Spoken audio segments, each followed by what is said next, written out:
Hello बच्चों, तो आज हम क्या शुरू करने वाले हैं, केमिकल रिएक्शन ऑफ फिनॉल। तो क्या कौन कौन से रिएक्शंस हैं, हम इसको कई सारी स्टेप्स में पढ़ेंगे। आज जो हम सबसे पहले पढ़ रहे हैं बेटा, इलेक्ट्रोफिलिक सब्स्टिट्यूशन रिएक्शन। कौन सा? Electrophilic substitution reaction. Electrophilic substitution reaction, ठीक है ना। तो आपको मैं बताऊं कि phenol give the electrophilic substitution reaction क्यों देता है? Because of resonance electron density greater at किस पर? Ortho and para position. Okay, because of resonance electron density greater at ortho and para position, hence it is also known as ortho para activating group. ये OH group क्या है? इसमें ortho para activating group, यहाँ पे negative charge है। तो कोई भी न्यूक्लियोफाइल आएगा तो कहाँ पे अटैक करेगा? यहाँ पर। देन इसके बाद ये इधर आ गया तो ये पाई इलेक्ट्रॉन इधर शिफ्ट होगा। तो अब देखो इलेक्ट्रॉन डेंसिटी पैरा पोजीशन पे ज्यादा होगा। नेक्स्ट O पॉजिटिव हो गया आपका यहाँ पे OH। देन इसके बाद अगला न्यूक्लियोटाइड स्ट्रक्चर ये यहाँ पर, ये यहाँ पर, ठीक है ना। तो ये देखिए फिर से ऑर्थो पोजीशन पर आपको इलेक्ट्रॉन डेंसिटी ज़्यादा मिल गई और पॉजिटिव OH। फिर क्या हुआ इधर देखिए यहाँ पे, ठीक है, डबल बॉन्ड O। फिर से अगर क्या होगा, ये पाई इलेक्ट्रॉन इधर शिफ्ट हो गया बेटा, ये बॉन्ड इधर आ जाएगा तो यहाँ से फिर से सिंगल बॉन्ड हो जाएगा, ठीक है ना। ये बॉन्ड ये तो आपने देखा कि इलेक्ट्रोफिलिक सब्स्टिट्यूशन रिएक्शन देता है, क्योंकि जो भी बेंजीन है उससे कंपाउंड होते हैं वो इलेक्ट्रोफिलिक सब्स्टिट्यूशन रिएक्शन देते हैं। क्यों? क्योंकि रेजोनेंस की वजह से इलेक्ट्रॉन डेंसिटी बेंजीन रिंग पर क्या होगी? ज़्यादा होगी, और जहाँ पे ज़्यादा होगा इलेक्ट्रॉन डेंसिटी वहीं पर क्या करेगा आपका न्यूक्लियोफाइल अटैक, वहीं पर क्या करेगा आपका इलेक्ट्रोफाइल अटैक करेगा। तो कहाँ कहाँ पे इलेक्ट्रॉन डेंसिटी ज़्यादा है? देखो ऑर्थो पोजीशन, फिर पैरा पोजीशन और फिर किस पे? ऑर्थो पोजीशन पे। ठीक है, क्लियर हो गया कि नहीं क्लियर हुआ? तो ये ध्यान रखिएगा इस चीज़ का, ठीक है ना। तो कुछ एग्जांपल लेते हैं हम इसके, हाँ, इलेक्ट्रोफिलिक सब्स्टिट्यूशन के कुछ एग्जांपल लेते हैं आपको।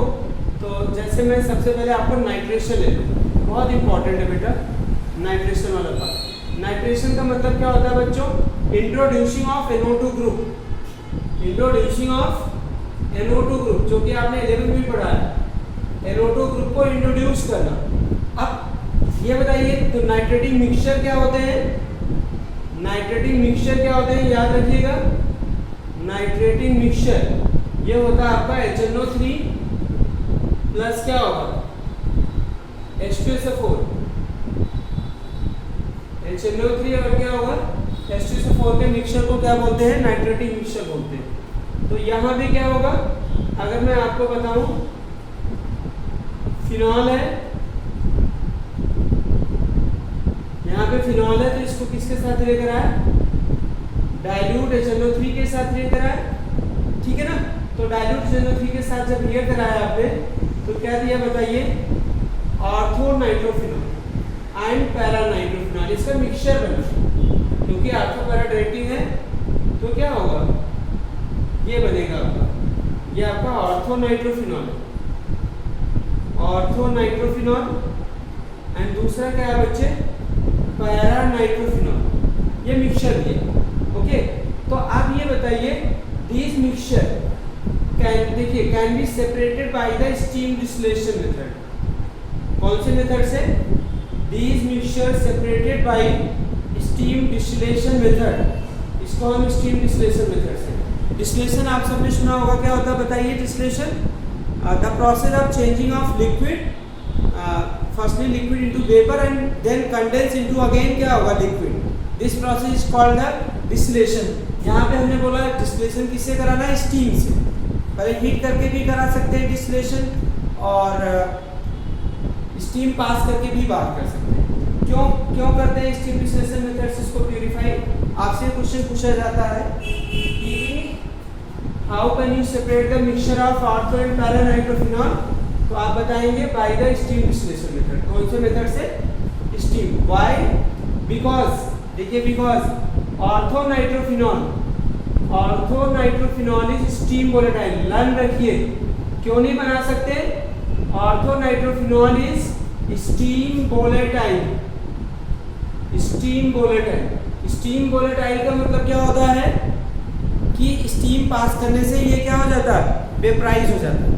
स्टीम पास करने से क्या होता है? ये वेपराइज हो जाता है, स्टीम वोलेटाइल। क्यों होता है? Due to intramolecular hydrogen bonding. Intramolecular hydrogen bonding, due to intramolecular H bonding, या उसको क्या बोलते हैं? Hydrogen bonding. ठीक है, इंट्रामॉलिक्यूलर हाइड्रोजन बॉन्डिंग क्या होता है? When hydrogen bond form within a molecule. जब हाइड्रोजन बॉन्ड किसके बीच में बनता है? मॉलिक्यूल के अंदर ही बनता है, विद इन अ मॉलिक्यूल बनता है। ध्यान रखिएगा, ये आपका फिनॉल है। ये देखिए ऑर्थोनाइट्रोफिनॉल में NO2 देखो काफी नजदीक होता है NO2 ग्रुप आपका, तो इसके बीच में क्या हो जाता है? हाइड्रोजन बॉन्ड बन जाता है। ऐसा क्यों? क्योंकि हाइड्रोजन ऑलरेडी क्या है? मोल इलेक्ट्रोनेगेटिव से जुड़ा हुआ है। समझ आएगी ये बात? तो इधर ऑक्सीजन है आपका, ठीक है ना? क्या है आपका? ऑक्सीजन। इसको पार्सली नेगेटिव हो जाता है, क्योंकि नाइट्रोजन ऑक्सीजन में कौन ज्यादा इलेक्ट्रोनेगेटिव होता है? ऑक्सीजन। तो पाई इलेक्ट्रॉन इधर शिफ्ट हो जाएगा, पार्सली तो नेगेटिव चार्ज, इनके बीच में अट्रैक्शन होने लगेगा। इसी को क्या बोलते हैं? Intramolecular hydrogen bonding. कौन सी हाइड्रोजन बॉन्डिंग बोलते हैं? Intramolecular H bonding. आगे समझ में नहीं है? Intramolecular H bonding. अच्छा, दूसरी बात है, और जो पैरानाइट्रोफिनॉल है वो इंटरमॉलिक्यूलर हाइड्रोजन बॉन्डिंग बनाते हैं। ये पैरा क्यों नहीं इंटर बनाते? क्योंकि इसमें OH और NO2 के बीच की डिस्टेंस क्या है? OH और NO2 के बीच की डिस्टेंस क्या है? ज्यादा। तो याद रखिएगा इसे। तो ये इनके बीच में इंटरमॉलिक्यूलर हाइड्रोजन बॉन्डिंग। इंटरमॉलिक्यूलर, ये देखिए इसको क्या बोलते हैं? Intermolecular H bonding. Intermolecular H bonding. ठीक है बच्चे, समझ आया? ठीक है ना? ऐसे आप जो है कमेंट भी कर सकते हैं, कुछ अगर आपको डाउट हो देखिए वीडियो को अच्छे से। और कहते हैं ना, जितना पढ़ेंगे आप 10-15 मिनट, मेरे वीडियो को देखने के बाद बुक जरूर पढ़ें। मैं इतनी गारंटी कहता हूँ, आपके अगर बोर्ड में कोई भी बोर्ड हो आपका, चाहे महाराष्ट्र एनी स्टेट बोर्ड हो या सेंट्रल बोर्ड हो, आपके जो है क्या बोलते हैं, आपके मार्क्स पूरे के पूरे आने वाले हैं। आपको ध्यान से पढ़ना पड़ेगा। तो अभी मैंने क्या बताया? ऑर्थोनाइट्रोफिनॉल को कैसे सेपरेट करते हैं? स्टीम डिस्टिलेशन मेथड से। क्यों करते हैं? क्योंकि ऑर्थोनाइट्रोफिनॉल क्या होता है? स्टीम वोलेटाइल होता है। फिर वो स्टीम वोलेटाइल क्यों होता है? क्योंकि उसमें क्या होता है? इंट्रामॉलिक्यूलर हाइड्रोजन बॉन्डिंग होती है। और एक चीज और इस पर क्वेश्चन आ सकता है, ऑर्थोनाइट्रोफिनॉल का मॉलिक्यूलर मास सेम है, लेकिन ऑर्थोनाइट्रोफिनॉल का बॉइलिंग पॉइंट क्या होता है? पैरानाइट्रोफिनॉल से कम होता है। ऐसा क्यों? क्योंकि जो इंट्रामॉलिक्यूलर हाइड्रोजन बॉन्डिंग होती है ना, वो इंटरमॉलिक्यूलर हाइड्रोजन बॉन्डिंग से क्या होती है? वीकर होती है। इंट्रामॉलिक्यूलर हाइड्रोजन बॉन्डिंग क्या होता है? When hydrogen bond form between the intra के बारे में, intra when hydrogen bond form between the two with in same molecule, sorry same molecule के बीच में बनता है। ध्यान रखिएगा, that is called the intramolecular hydrogen bonding. Inter क्या होता है? जैसे इंटर स्कूल नहीं होता, इंटर स्कूल कंपटीशन मतलब दो स्कूल के बीच में कंपटीशन होना, ठीक है ना? या इंटर स्टेट कंपटीशन, ओके, या इंटर डिस्ट्रिक्ट कंपटीशन मतलब दो डिस्ट्रिक्ट के बीच में कंपटीशन। यहाँ पे टू डिफरेंट मॉलिक्यूल के बीच में जो बॉन्डिंग होती है उसे क्या बोलते हैं? Intermolecular hydrogen bonding. और यहाँ पे क्या होगा आपका? Intramolecular hydrogen bonding. I hope आपको समझ आ गया होगा जब इसके साथ लेकर आते हैं डाइल्यूटेड NO3 के साथ फिनॉल को। तो बहुत ही इंपॉर्टेंट क्वेश्चन होता है ये। फिर अगर हम क्या करें, इसका दूसरा पार्ट, इसी फिनॉल को लेकर के क्या करें, इसी फिनॉल को लेके क्या करें, ये आपका फिनॉल है, इसी फिनॉल को लेके से आपका OH है, इसको हमने कंसंट्रेटेड HNO3 और किसके साथ? कंसंट्रेटेड H2SO4 के साथ लेकर आए, तो क्या बनेगा बताइए? यहाँ पे OH NO2 और क्या होगा? NO2। तो दिस इज द फिनॉल बच्चों, और this is the 2,4,6 trinitrophenol, okay. तो जब इसको कंसंट्रेट HNO3 और कंसंट्रेट H2O4 के साथ रिएक्शन कराते हैं तो ये बनाता है आपका पिक्रिक एसिड भी बोलते हैं। क्या होता है पिक्रिक एसिड। बच्चों 2 क्वेश्चन पूछा जा सकता है, ठीक है ना। कैसे when phenol treated with concentrate HNO3 तो क्या देगा 2,4,6 ट्राइनाइट्रोफिनॉल, और डाइल्यूट HNO3 के साथ ये करेगा तो क्या होगा मिक्सचर देगा किसका ऑर्थो एंड पैरा नाइट्रोफिनॉल का मिक्सचर देता है, ठीक है ना। तो अब उसका सेकंड एग्जांपल लेते हैं, क्या हैलोजिनेशन। क्या लेते हैं हैलोजिनेशन। ये भी वेरी इंपॉर्टेंट पार्ट है कि एग्जाम में आता है, ठीक है ना। जैसे फिनॉल है, व्हेन फिनॉल ट्रीटेड विद क्या होगा हैलोजन, किसके साथ ये करा है हैलोजन के साथ, in presence of carbon disulphide. यहाँ पे कार्बन डाइसल्फाइड सॉल्वेंट कवर कर रहा है। कैसा सॉल्वेंट है बच्चों, नॉन पोलर सॉल्वेंट है। कैसा सॉल्वेंट है, नॉन पोलर, पोलराइज नहीं होता ना, तो नॉन पोलर सॉल्वेंट की प्रेजेंस में फिनॉल क्या देता है मिक्सचर देता है। किसका मिक्सचर देता है ऑर्थोब्रोमोफिनॉल प्लस और क्या देगा आपका पैराब्रोमोफिनॉल। क्या देता है आपका पैराब्रोमोफिनॉल OH, यहाँ पे क्या होगा भैया ऑर्थोब्रोमोफिनॉल और ये क्या देगा आपका पैराब्रोमोफिनॉल, ठीक है बच्चों। तो ये हैलोजिनेशन का पार्ट, ठीक है।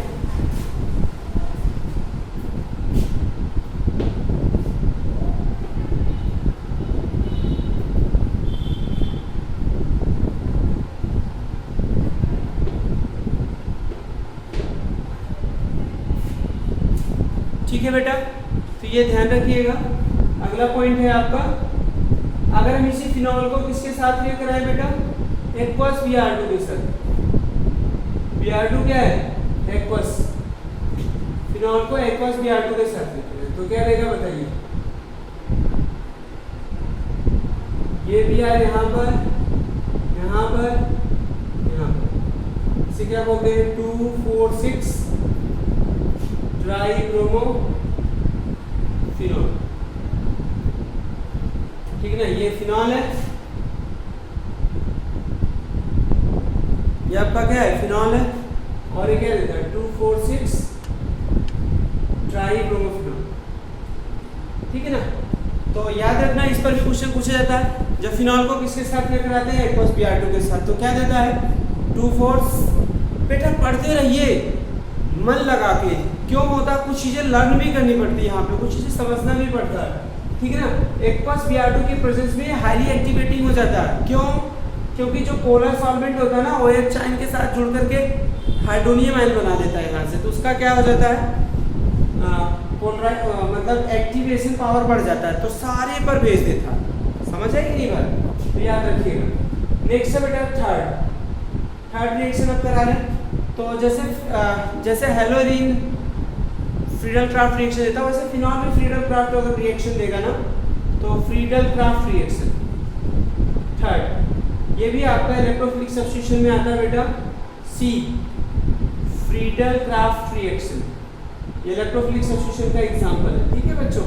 तो यहाँ पे ध्यान रखना फ्रीडल क्राफ्ट में 2 होते हैं, एक तो होता है आपका एल्काइलेशन। क्या होता है एल्काइलेशन। एल्काइलेशन का मतलब क्या इंट्रोड्यूस करते हैं एल्काइल ग्रुप इंट्रोड्यूस करते हैं। क्या इंट्रोड्यूस करते हैं, जैसे आपने क्या किया फिनॉल को CaCCl के साथ ले रहा है, इन प्रेजेंस ऑफ क्या होगा एनहाइड्रस AHCl, तो क्या होगा OHCH3 यहाँ पे जाएगा, पता है ना OH group ortho para directing है, तो आने वाले ग्रुप को कहाँ पे भेजेगा ऑर्थो एंड पैरा पोजीशन पर। और ये बताइए CH3Cl क्लोरोमिथाइल को आप एनहाइड्रस AlCl3 के साथ लेकर आए तो कौन सा इलेक्ट्रोफाइल बनेगा बताइए CH3 पॉजिटिव, वही CH3 पॉजिटिव तो जाएगा उसके ऊपर, यहाँ पे क्या होगा OHCH3, इसे क्या बोलते हैं ऑर्थोमिथाइल फिनॉल, और इसे क्या बोलते हैं पैरामिथाइल फिनॉल, ठीक है ना। सेकेंड, उसके बाद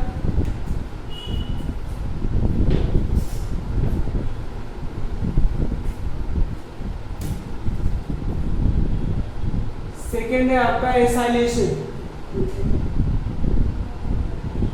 सेकेंड क्या है एसाइलेशन, एसाइलेशन में क्या इंट्रोड्यूस कराते हैं, एसाइल ग्रुप। ये फिनॉल है, यहाँ इसको किसके साथ में कराते हैं, CaCO-Cl in presence of anhydrous AlCl3। तो कहाँ कहाँ पे जाएगा, OHCOCH3 प्लस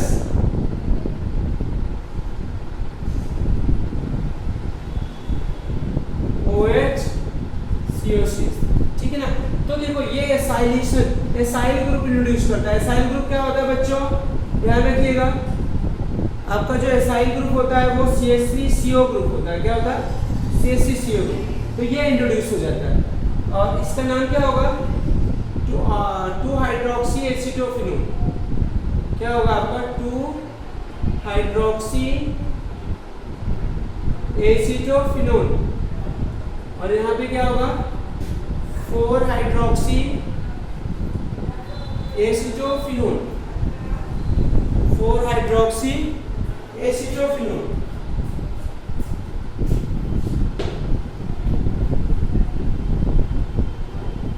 फोर हाइड्रोक्सी क्या होगा, एसीटोफिनोल। ठीक है,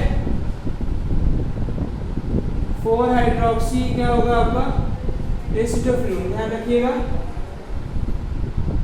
अब उसके बाद बच्चे सेकेंड रिएक्शन पढ़ते हैं।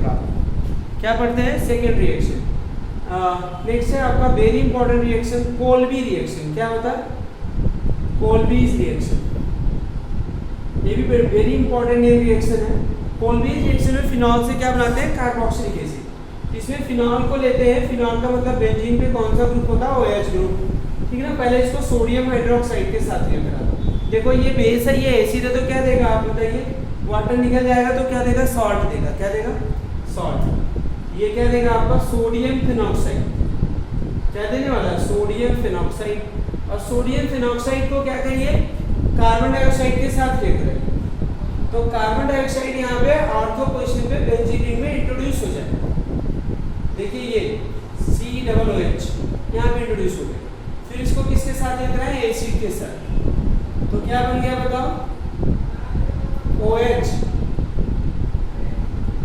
COOH। तो ये कौन सा कंपाउंड बन गया, 2-हाइड्रोक्सी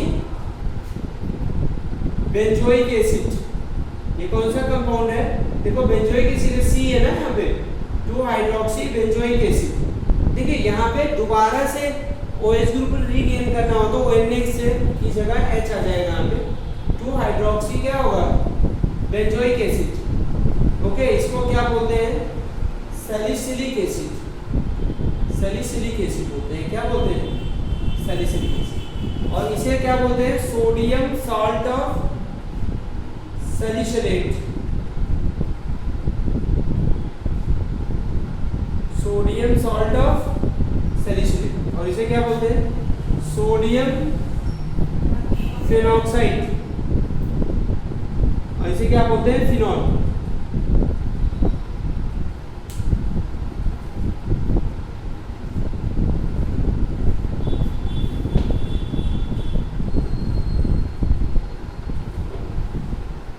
सोडियम सॉल्ट ऑफ क्या होगा, फिनॉक्साइड। अच्छा एक चीज आप यहाँ देख रहे होंगे, कोल्बी रिएक्शन में बच्चों क्या किया है, फिनॉल से पहले सोडियम फिनॉक्साइड बनाया, डायरेक्ट इन्हें CO2 के साथ लेकर आया, क्योंकि सोडियम फिनॉक्साइड की रिएक्टिविटी फिनॉल से क्या होती है, ज्यादा होती है। तो ये क्या देता है, फास्टर रिएक्शन देता है, इसलिए ऐसा करते हैं। इसलिए क्या करते हैं, ऐसा करते हैं। नेक्स्ट तीसरा, रीमर-टाइमन रिएक्शन। कौन सा रिएक्शन है बेटा, रीमर-टाइमन रिएक्शन। ये भी वेरी इंपॉर्टेंट रिएक्शन इस चैप्टर की बच्चे। ठीक है ना, वेरी इंपॉर्टेंट रिएक्शन है, ध्यान रखिएगा। ठीक है ना, रीमर-टाइमन रिएक्शन। इसमें क्या करते हैं, फिनॉल से सैलिसिल एल्डिहाइड बनाते हैं। ये आपका फिनॉल है, तो इसको किसके साथ बनाते हैं, क्लोरोफॉर्म। क्लोरोफॉर्म और सोडियम हाइड्रोक्साइड। यहाँ पे बच्चे एक ना डाइक्लोरोकार्बिन, एक रिएक्शन इंटरमीडिएट बनता है, CCl2, डाइक्लोरोकार्बिन बोलते हैं इसको। क्या बोलते हैं, dichlorocarbene. Very important reaction intermediate है। तो कभी कभी कंप्लीट एग्जाम में पूछा जाता है लीवर डायमंड रिएक्शन में कौन सा रिएक्शन इंटरमीडिएट बनता है। तो आप ध्यान रखिएगा, ये जेई के लिए पूछा जा सकता है या नीट में कौन सा। तो यहाँ पे ये डाइक्लोरोकार्बन बनता है। देखिए पहले जो क्लोरोफॉर्म है NaOH के साथ ये करेगा ना, तो डाइक्लोरोकार्बन हुआ क्या, एक Cl निकल के कहाँ गया, Na के साथ चला गया, एक H निकल के OH बचा क्या, Cl2 बचा ना, डाइक्लोरोकार्बन। तो इसके साथ जब ये कराते हैं ना बच्चे, तो जानते हो क्या बनता, एक ये बनता ONA, ध्यान रखिएगा ONA प्लस, और क्या होगा यहाँ पे आपका, यहाँ पे CHCl2 होगा।